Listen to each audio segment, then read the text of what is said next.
Olá, muito bom dia! Você ouvinte da Rádio Assembleia do Maranhão, está sintonizado por meio da 96.9 FM, a Rádio Assembleia agora entrando em conexão com a Rádio Senado. Bom dia também a todos os telespectadores que nos acompanham através da TV Assembleia, canal 9.2, e a você, internauta, conectado por meio das plataformas digitais do Complexo de Comunicação da Assembleia Legislativa, especialmente pelo nosso canal oficial no YouTube, TV Assembleia do Maranhão. Eu sou o Ronald II, começo a partir de agora a apresentação ao vivo do Diário da Manhã, que traz a cobertura completa das atividades na Casa do Povo do Maranhão nesta terça-feira, dia 7 de abril de 2026. São exatamente 9 horas e 3 minutos. Sejam todos muito bem-vindos à nossa transmissão simultânea. Terça-feira é sempre um dia de grandes expectativas no Parlamento Maranhense em razão da sessão plenária, a primeira da semana. A partir das 9 horas e 30 minutos, nós traremos ao vivo a participação dos deputados, das deputadas, os discursos, os pronunciamentos da tribuna, a ordem do dia com a votação dos projetos em defesa da população maranhense. Toda a cobertura você acompanha no Diário da Manhã, simultaneamente pela rádio, pela TV Assembleia e pelas plataformas digitais. Daqui a pouquinho, gente, eu vou bater um papo aqui com o jornalista Gabriel Bartowski.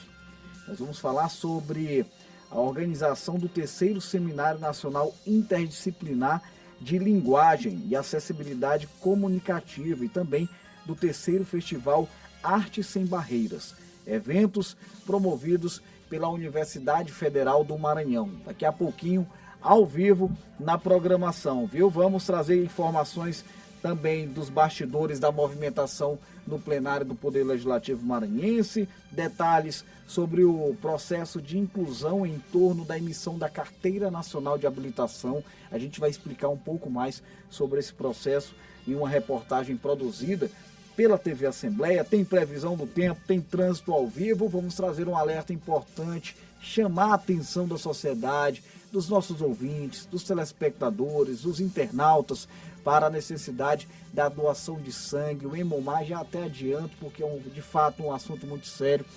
Registra aí números baixíssimos no seu estoque de sangue, e aí a gente vai trazer os detalhes, porque a nossa equipe foi dar uma conferida por lá, tá bom?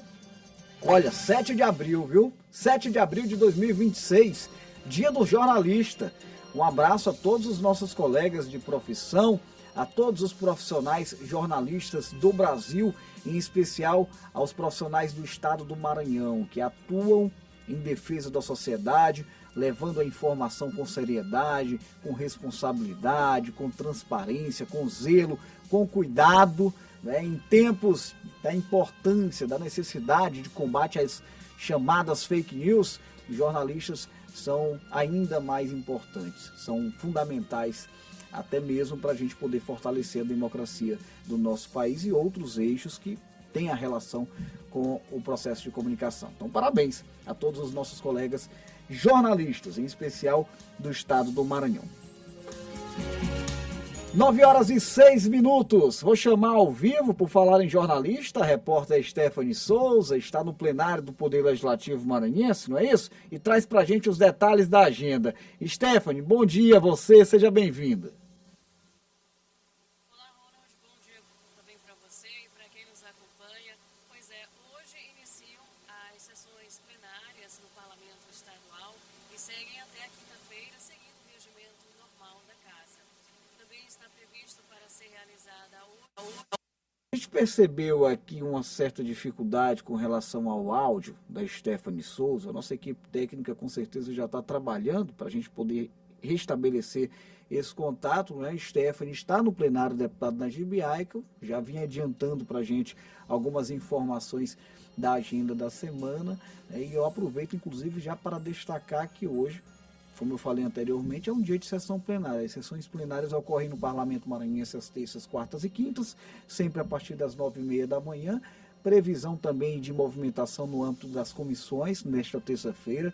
Hoje, né, está prevista uma reunião da Comissão de Constituição, Justiça e Cidadania, CCJ. A gente vai continuar tentando restabelecer esse contato com a Stephanie Souza, que vai trazer com certeza mais informações sobre a agenda das atividades na Assembleia Legislativa do Estado do Maranhão.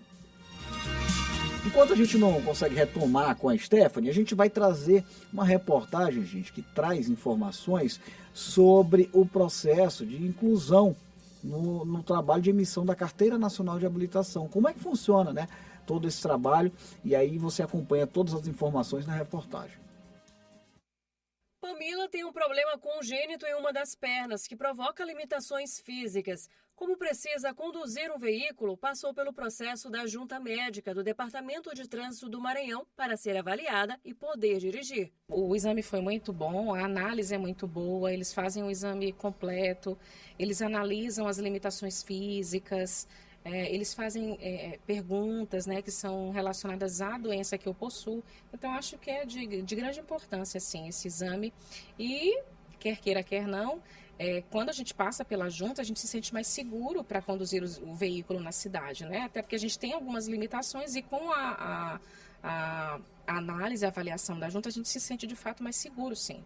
Assim como a Pamila, muitas pessoas com limitações físicas e mentais, ao tirar ou renovar a habilitação, necessitam ser atendidas pela Junta Médica do Detran, iniciativa que permite a inclusão e promove um trânsito mais seguro. O Detran, justamente por ter essa preocupação, um cuidado especial com seus condutores, sabe que ao longo da vida, o condutor pode, em decorrência de alguma circunstância, ou ter uma deficiência física ou uma situação de saúde que leve a algo especial.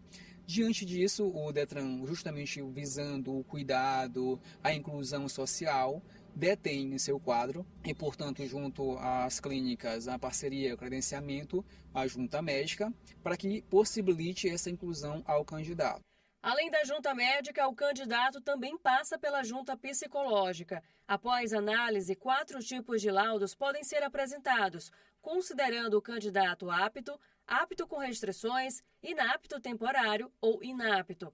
As restrições ou adaptações devem constar na CNH. Sobre o resultado, os candidatos também podem apresentar recurso ao Conselho Estadual de Trânsito ou ao Conselho de Trânsito do Distrito Federal em 30 dias após saber do resultado. E a solicitação deve ser protocolada junto ao Detran Maranhão. Há necessidade de verificar se o candidato ele está, de fato, adaptado, adequado àquele veículo, aquele tipo. Então, ela vai para uma avaliação para saber se na avaliação de direção veicular ela consegue dirigir com presteza, o domínio do veículo. E aí, gente, é importante dizer que o exame ele é acompanhado pelo médico, perito examinador e mais um examinador também, certo? Verificando que está tudo certo, é compatível, o aluno conseguiu lograr êxito, a carteira é emitida e, portanto, o candidato pode dirigir com mais segurança, tranquilidade, por estar totalmente legal. E também vem a situação da proporcionar a inclusão desse candidato. Olha, para você rever essa reportagem, né, inclusive muito informativa, basta você acessar o nosso canal oficial no YouTube, TV Assembleia do Maranhão. Eu vou chamar a previsão do tempo com a Ananda Fontinelli, como é que fica aí o clima nas próximas horas nas regiões maranhenses. Ananda, bom dia, é com você.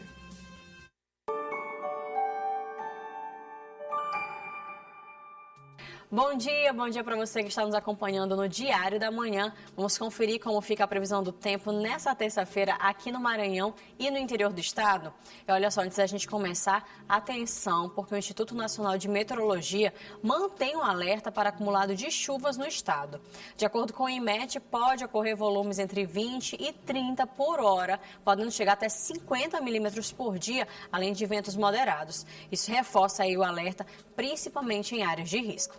Em São Luís, o tempo segue instável, o dia começa com sol entre nuvens. A partir da tarde é que há previsão de pancadas de chuva que podem avançar pela noite. A estimativa é de acumulado entre 10 a 30 milímetros ao longo do dia e a temperatura fica entre 24 e chega até os 30 graus. Já em Buriticupu, a situação exige um pouco mais de atenção. Além das chuvas, o município continua enfrentando o avanço das vossorocas, que podem ser agravadas com o solo encharcado. A previsão é de céu nublado por lá, mas tem pancadas de chuva ao longo do dia e o acumulado é entre 6 a 10 milímetros, podendo ser mais em áreas isoladas. As temperaturas ficam entre 22 e chegam até os 31 graus. E para a gente encerrar, em Pindaré-Mirim, o cenário também é de instabilidade. O dia será de sol entre nuvens, mas tem pancadas de chuva na parte da tarde e à noite. O volume previsto é entre 6 a 8 milímetros, o que é dentro de um padrão típico aí do período chuvoso. A mínima é de 23 e a máxima chega a 30 graus. E a população deve ficar atenta ao nível dos rios e possivelmente dos alagamentos.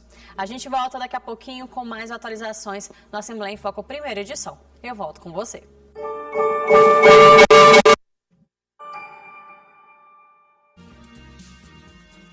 Valeu, Ananda. Obrigado pelas informações. Ao longo da programação da TV Assembleia, você vai acompanhando aí a previsão do tempo com a Ananda Fontinelli. À 1h da tarde no F1 tem mais informações, como ela já nos adiantou. Muito obrigado mais uma vez. Agora a gente vai abrir o nosso quadro de entrevista desta terça-feira, que traz um assunto de muita relevância, né? A gente vai falar sobre acessibilidade no âmbito da comunicação. Entrevista.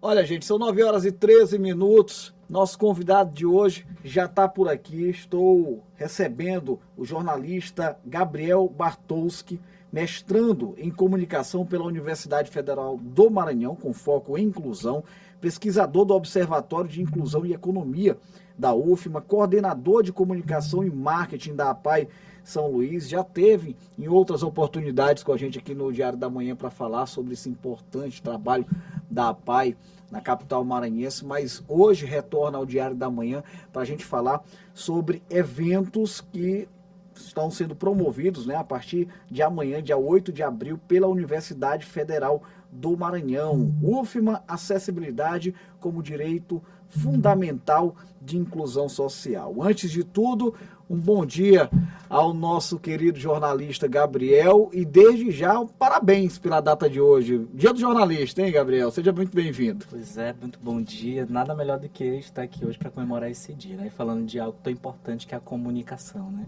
Bom dia, Ronald. Bom dia a todos que nos acompanham. É um prazer enorme poder vir compartilhar conhecimento com todos.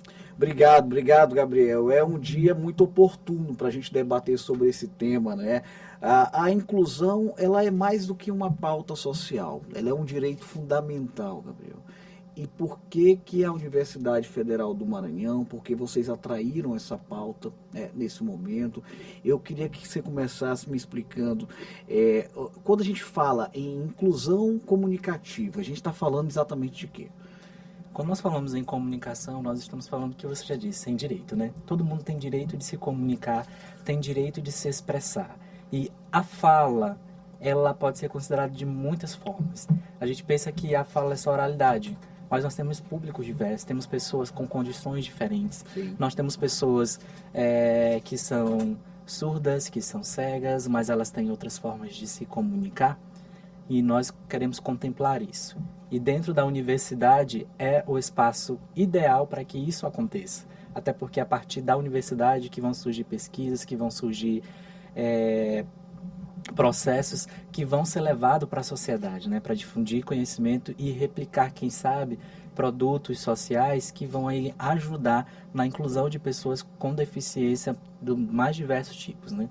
Então, a comunicação em si, ela é um direito de cidadania, todos têm direito a se comunicar e hoje o Seminário Nacional Interdisciplinar de Linguagem e Comunicação, que vai ser promovido pela UFMA, ele traz esse olhar, né? Vai trazer pesquisas, vai trazer projetos, vai trazer diversas ações voltadas para a inclusão através da comunicação, né? Inclusão e acessibilidade.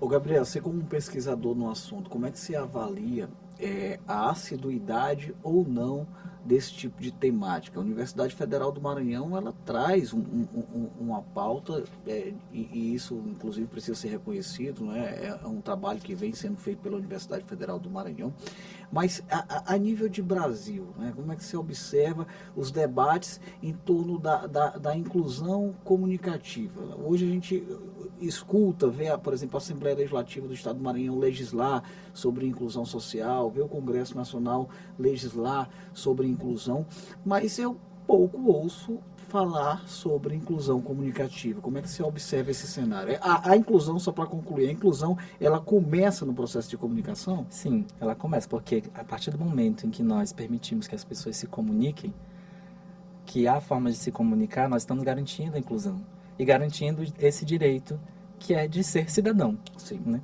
E sobre a questão de que no cenário nacional, hoje nós temos algumas normativas para a onda da comunicação que já auxiliam na produção de conteúdos relacionado a legendas, a audiodescrição, a importância de ter libras, né? E isso tudo já tem um fundamento, né? Já tem aí uma base que já vem aí com normas assegurada pela BNT, temos também a WGK que também assegura, dá algumas diretrizes a respeito de como garantir isso, principalmente nos meios de comunicação, né? E aí eu queria até deixar os parabéns aí para o grupo de comunicação aqui da TV Assembleia, Rádio Assembleia, porque a gente encontra aí alguns recursos de acessibilidade como Libras, né? Sim. Na programação da TV, acho isso muito bacana, porque é uma forma de garantir que pessoas com deficiência auditiva e aquelas que são letradas em Libras tenham conhecimento, consigam ter acesso à informação. E às vezes o que falta muito nos demais veículos, demais meios de comunicação, é pensar também na informação voltada para pessoas com deficiência. A pessoa com deficiência ela também tem direito de saber sobre tudo que acontece ao seu redor, né? Porque se pensa muitas vezes que a pessoa com deficiência ela não tem entendimento sobre as coisas. Às vezes ela não tem porque ela não teve oportunidade. Por conta da dificuldade. Por conta da dificuldade de acesso à informação, né? E a universidade, ela vem trazendo esse olhar, né? O grupo de acessibilidade tem trabalhado muito nessas questões a respeito de como transmitir informação para pessoas com deficiência, seja ela com deficiência auditiva, seja cega, seja ela com deficiência intelectual e entre outras deficiências que comprometam a comunicação, né? O meio de comunicação para aquela pessoa. Então, hoje a gente precisa pensar muito nisso, né? E uma coisa que muito me entristece é porque, apesar de ter essas normas, elas ainda não são aplicadas totalmente. Sim. Né? E a população, às vezes, não compreende a necessidade de que tem isso, né? O impacto que isso tem. E aí, se nós formos pensar a nível de Brasil, nós precisamos melhorar muito. E até mesmo na nossa localidade, vamos observar o que tem sido feito para garantir a inclusão de pessoas com deficiência através da comunicação. E isso não se limita somente a veículos de comunicação tradicionais. Nós também temos hoje as redes sociais, temos aí as nossas plataformas digitais que são utilizadas. Será que existe acessibilidade nesses locais? E ainda mais, será que existe protagonismo das pessoas com deficiência nessas plataformas, nesses meios de comunicação? Porque ainda se tem a pessoa com deficiência apenas como ouvinte, se ela está ali, como consumidor. Sim. Mas elas também têm capacidade de ser também o protagonista do processo, né? Eu e você estamos aqui hoje, mas também pessoas com deficiência podem ocupar esse espaço. Com certeza. E aí, até aproveitando puxando já porque eu tenho a minha atuação lá na PAI de São Luís, lá nós temos nossos projetos voltados para inclusão comunicacional e iniciamos inicialmente ali com uma oficina de influenciadores, depois dessa oficina mostrando outra perspectiva de como pessoas com deficiência poderiam usar a internet, né? Que inicialmente estavam usando de forma indevida. Depois que eles aprenderam, eles tiveram uma paixão muito grande pelo jornalismo, por serem influenciadores digitais e mudaram a perspectiva de como usar as redes sociais, né? Não só mais um local para poder postar fotos e compartilhar com os amigos, mas também de levar informação e mostrar o seu dia a dia de uma forma mais, posso até arriscar assim, um pouco mais profissionalizada, assim, teve interesse e buscou ali entender melhor o cenário para poder falar, né? E aí nós vimos resultados como, por exemplo, melhora na leitura, melhora na dicção, porque houve uma dedicação para poder estar ocupando aquele espaço, porque ele entende, não, esse espaço é meu. Eu lembro que a gente conversou sobre isso, inclusive um engajamento ali para um lado mais positivo da utilização da internet. Isso, né? Isso mesmo, porque a pessoa com deficiência, ela, às vezes, principalmente aquela com deficiência intelectual, às vezes ela não tem aquele entendimento tão fácil como nós, pessoas sem deficiência, a respeito de como utilizar essas plataformas, né? Sim, claro. Então, às vezes elas não têm filtro. Então, a gente precisa dessa orientação. E foi o que nós fizemos. E aí nós conseguimos fazer isso. E aí, casando com o nosso evento, que é o CENILAC, né?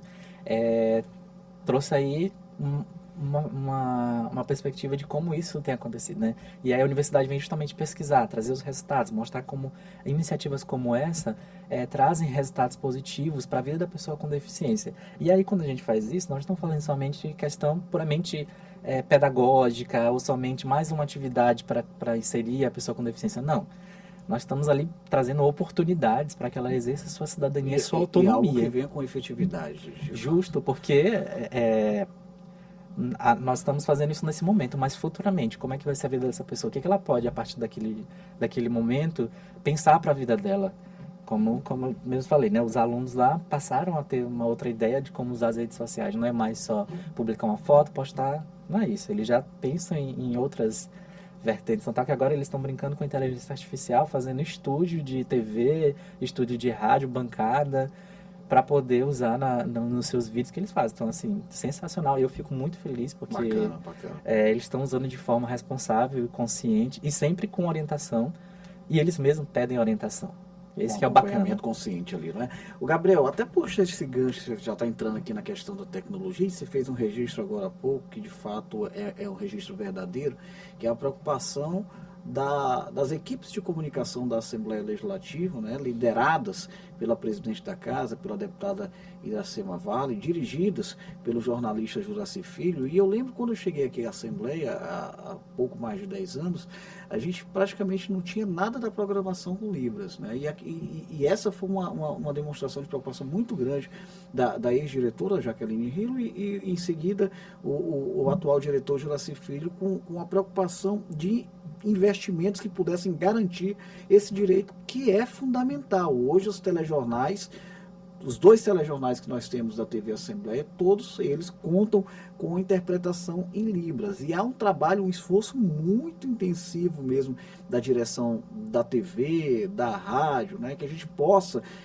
preencher totalmente a nossa grade de programação. E por que eu estou fazendo essa conexão daquilo que acontece na TV Assembleia com o seu registro com o lance da tecnologia? Porque a gente sabe que há uma dificuldade de logística, não é tão simples, né, para você incluir esse tipo de interpretação de Libras em toda a programação. Há uma questão de logística que só quem conhece de bastidor sabe das dificuldades.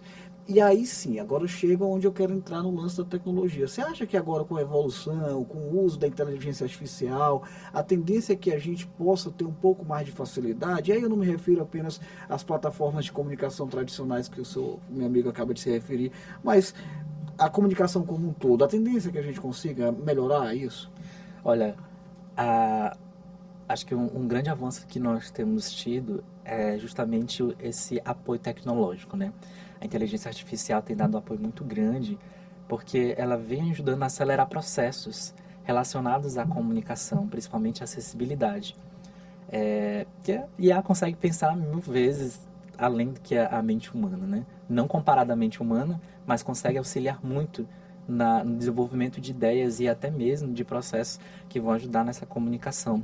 Então, sim, a inteligência artificial hoje ela tem dado um up aí no que se diz a respeito da comunicação, mas ainda há muita coisa a ser revista, né? Porque o que acontece? Não é somente gerar, por exemplo, ali um avatar que sabe Libras, que vai conseguir fazer uma comunicação com pessoas que, no caso, pessoas que são surdos, que fazem uso da linguagem de Libras, só que também há uma variação, né? Libras aqui no Maranhão é uma coisa, nós temos a língua brasileira de sinais, que vale em todo o país, sim, mas também tem as questões de adaptações regionais, né? O que é falado aqui no Maranhão, que é utilizado no Maranhão, pode não ser a mesma coisa no Piauí, pode haver aí algumas diferenças, né? Existem mudanças que são de acordo com a região, né? E aí até é importante, e aí é uma dica bem interessante, é que todo processo de comunicação que envolva acessibilidade, ela precisa ser validado por pessoas que vão usar aquele serviço.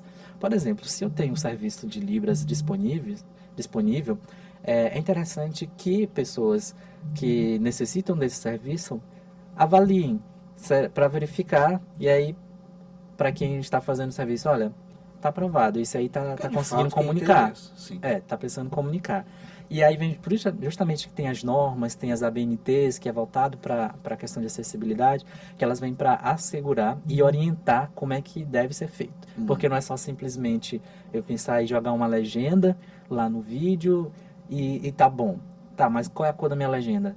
Será que a imagem que está no fundo não está comprometendo a leitura da legenda? Qual o tamanho ideal? Qual a fonte ideal? É com serifa, sem serifa? Tem que ser uma legenda mais limpa? Pode ser mais desenhada? Será que isso não vai atrapalhar? Porque nós também temos, às vezes, pessoas com baixa visão que não conseguem entender facilmente o que está ali na tela. Que cores nós estamos utilizando no nosso material visual para poder comunicar?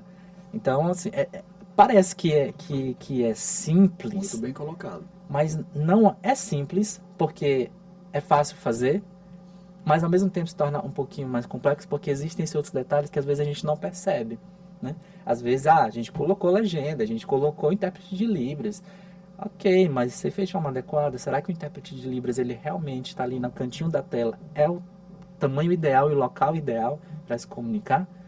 Porque às vezes, tá lá, vamos imaginar numa propaganda que às vezes acontece, geralmente são propagandas de governo, a gente consegue visualizar que está lá no cantinho, né? Sim. Mas será que aquele tamanho, ele tá ideal para a pessoa? Será que é um tamanho que está dando condições de visibilidade, né? Justo. Porque há uma preocupação, por exemplo, com um público mais idoso, que tende a ter uma dificuldade ali na vista, né? Isso mesmo. E aí, será que esse conteúdo também, será que esse conteúdo também tem audiodescrição para quem não consegue enxergar, pessoas cegas, para entender o que está se passando naquele cenário? E aí, quando a gente fala também disso, nós não estamos falando somente de produtos comunicacionais, televisivos para internet, mas em eventos. Vamos pensar, será que eu Inclusive, tenho... há uma lei no estado do Maranhão Isso. já voltada para isso, né? Isso. Será que nós estamos garantindo que pessoas com deficiência visual participem de eventos e elas têm o privilégio de entender o que está acontecendo naquele evento? Por exemplo, nos arraiais,